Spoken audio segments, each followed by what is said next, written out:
নিয়ামত এটা এখনো মানে না, বলে না এটা একটা গজব। হ্যাঁ, ওয়ালা ইয়াজিদু যালিমিনা ইল্লা খাসারা। জালেমদের জন্য দিন যত যাবে এই দেশে এখন তাদের ক্ষতি বৃদ্ধি হতে থাকবে। কারণ কি, আনাজ্জিলু মিনাল কুরআনি মা হুয়া শিফাউন ওয়া রাহমাতুল লিল মুমিনিন। এই কোরআনে কারীম নাযিল করার ধারাবাহিকতায় আল্লাহ এমন এমন বিধান দিয়েছেন যেগুলো মুমিনদের জন্য শিফা, রোগ মুক্তির কারণ। ব্যক্তি, পরিবার, সমাজ এবং রাষ্ট্রে যে রোগগুলো আছে কোরআনে কারীম দিয়ে আগামীতে সবগুলো সংশোধন করা হবে ইনশাআল্লাহ। বৈষম্য বিরোধী ছাত্র আন্দোলনে যারা শরীক হয়েছে, জীবন দিয়েছে, আহত অবস্থায় এখন হাসপাতালে আছে প্রায় 2700-র উপরে আমি জানি। 17,500 উপরে প্রায় মারা গেছে এই দেশে। না, মারা যায়, শহীদ হয়েছে, মারা গেছে না। যে মানুষগুলো জীবন দিয়ে গেল অনেকে এখনো পর্যন্ত স্বীকার করে না যে এরা শহীদ, আমি ভুল পথে আছে।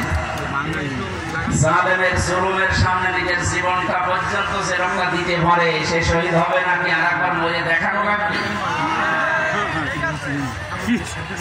কোরআনে কারীম জানিয়েছে, ওয়ালা তাকুলু লিমান ইউকতালু ফি সাবিলিল্লাহি আমওয়াত বাল আহইয়াউ ওয়ালাকিন লা তাশউরুন। সূরা বাকারার 154 নম্বর আয়াতে আছে।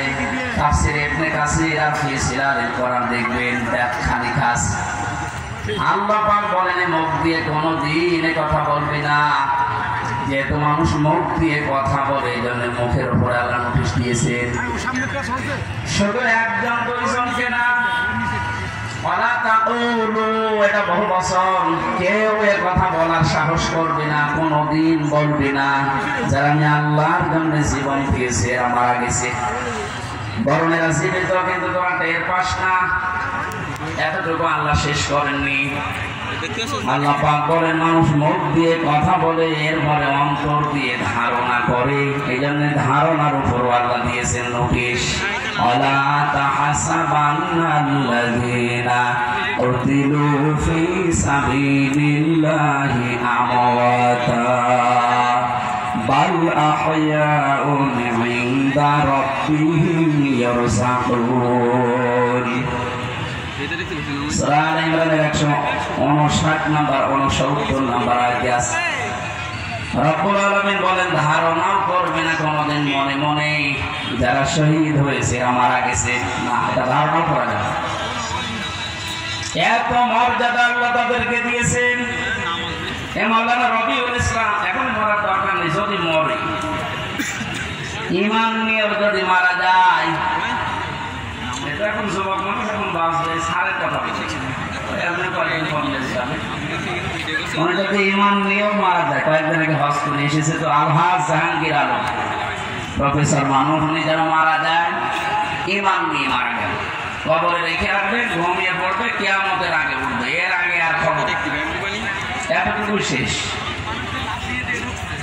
কিন্তু শহীদ আবু সাঈদ, শহীদ আল্লামা দেলাওয়ার হোসাইন সাঈদী রহমতুল্লাহ আলাইহি 90 সালে ময়দানে তিনি একবার এসেছিলেন।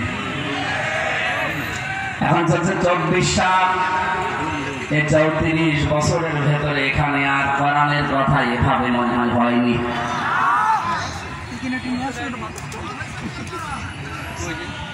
এই মানুষগুলোর নাম বললাম, ওনারা প্রফেসর জাহাঙ্গীরের মতো শুধু ঘুমিয়ে থাকবে কবরে না, আল্লাহ বলেন ওরা জীবিত থাকবে।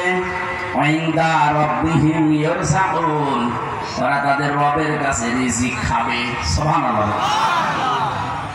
আমরা জানি মানুষ ঘুমিয়ে থাকলে খায় না, যেহেতু উনি ঘুমিয়ে পড়বে এই জন্য ওনার খাওয়ার দরকার নেই। যারা জীবিত থাকবে মানুষগুলোর খাবারের দরকার হয়। কিয়ামত পর্যন্ত মহান আল্লাহ শহীদদেরকে নিজে দায়িত্ব নিয়ে খাওয়াবেন। ধরে বলেন আল্লাহু আকবার। শহীদ আবু সাঈদের কি তার জীবনের কোনো মায়া ছিল না? কয়েকদিন আগে গিয়েছিলাম রংপুরে, কবর জিয়ারত করার পরে দেখলাম ওর বাবা বেরিয়ে এসেছে। আমরা বলছিলাম আমার ছেলেটা ছোটবেলা থেকে